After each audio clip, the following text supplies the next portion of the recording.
Back in the day, before it was even a national organization, it was founded and pretty much centered in New York. There was one chapter in Chicago, and AIGA had the best exhibits. And they weren't annuals, they were groups of different shows. There was 50 Books, 50 Covers, which is a 100-year-old show founded by Dwiggins.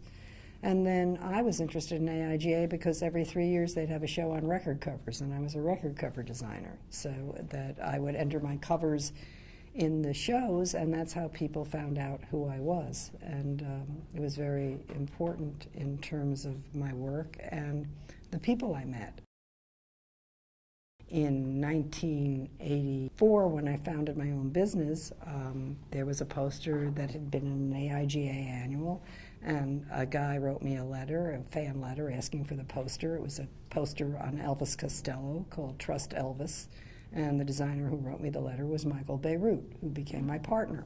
And so that these are things that happen all because of AIGA. I never met April Greiman, who was in the same age as me, until I was speaking probably for about 10 years when I met April, because they would only ask one woman. And they would say, they'd call me up and they'd say, can you be on our panel? It's really hard to find a woman designer. And that was every invitation. And April was getting the same invitations. They did their one call, they were done. That was it. So I think I met her in 1989, after years of both of us being speaking, you know, at the same time. That's the way the profession was then. Well, I had two really important mentors that totally changed my life. One was my teacher in college named Stanislaw Sigorsky. I wouldn't even be in New York if it wasn't for him. I was scared to move here. I didn't think I could be a graphic designer. He persuaded me to do it. And the other was my husband, who was very encouraging to me when I was young, and he taught me how to see. And he also taught me how to work, because he was continually working, so that they had huge impact. The networking, quote-unquote, thing is actually a bad way to talk about actually making friendships. Because what happens is you meet your peers, and your peers become your friends, and they also become your supporters and your recommenders. But that's not how that happens. It happens because you meet them and you like them. I mean, when I first joined AIGA, I was one of the youngest people on the board because I was the woman.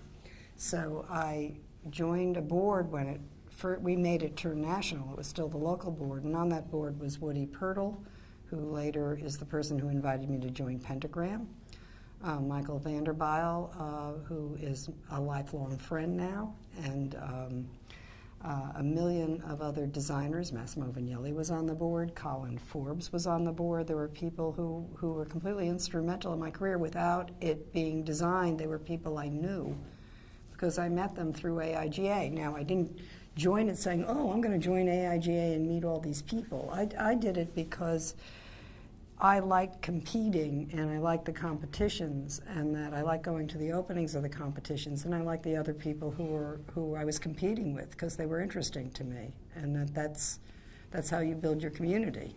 And that's what AIGA is. It isn't just that you join it and you're going to network. You're doing it because you find people who are of a kindred spirit, and that's very important. That's all.